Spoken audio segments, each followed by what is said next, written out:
Tonight I would like to begin with a video. This is China's Kunming city. The pictures are from August this year. On your screen are 15 high-rise buildings. All of them are unfinished apartments. For 8 years, these 15 buildings have just stood here. The developer ran out of money, so the apartments were never really completed. Chinese authorities finally woke up last month. They planted 85,000 bombs, 85,000 bombs, and decided to blow up everything. Onlookers were heard screaming when that happened.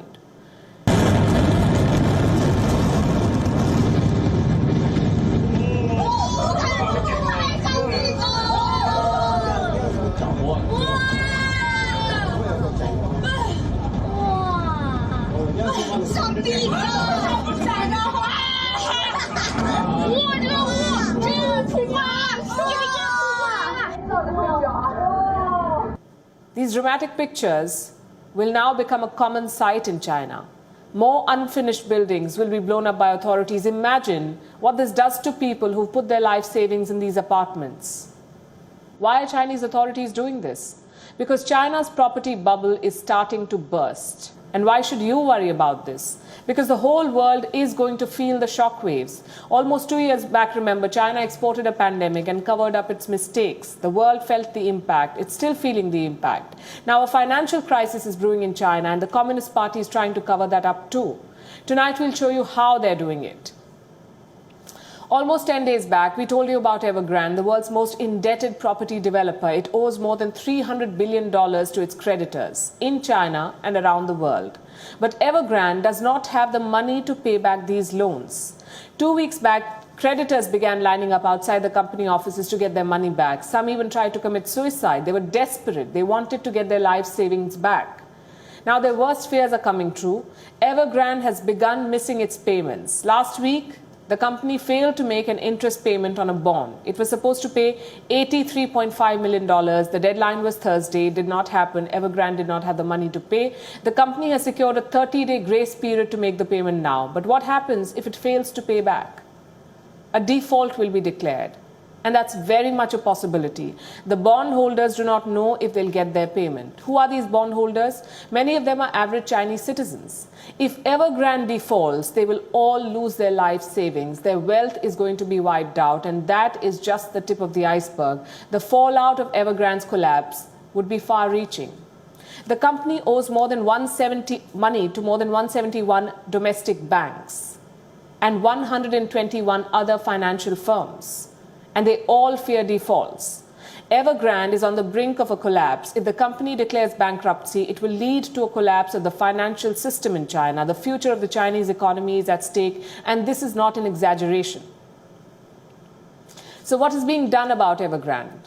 Well, China has largely been silent about the crisis, but behind the scenes it is resorting to censorship and crackdowns to contain the damage. China used the same tools to hide its mistakes during the pandemic, and now the Communist Party is deploying the same tactics to hide a financial contagion. Local governments are issuing notices. They want Communist Party officials and companies to look out for any protests. Officials have been asked to watch angry citizens like aggrieved home buyers or unpaid contractors, even former staffers of Evergrande who were laid off. Why are these people being tracked? Well, we found the answer to this question in a directive from the Housing Department in Lingshan County. Let me quote from it. This is what it says. Follow the demand to spot them early, diffuse early, control early, and deal with early.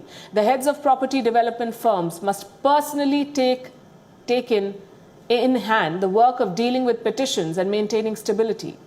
Now, Chinese officials fear the protests could get out of hand, so they want local officers to nip them in the bud.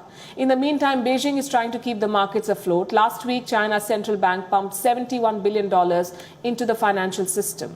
This extra money is supposed to calm the investors, give the message that there is enough money to keep the banking system afloat. This is like using Band-Aid to fix a wound that needs surgery. How long can China prop up the markets? Cash injections help in the short term. They might hide the symptoms of distress for a while, but they will never be able to treat the malaise of Chinese economy. The fact is that there is a real estate bubble in China. It is fueled by debt and kept afloat by money that does not really exist. The Evergrande crisis is just the beginning. The actual crisis is much bigger. As of 2018, 50 million homes, 50 million homes were lying vacant in China.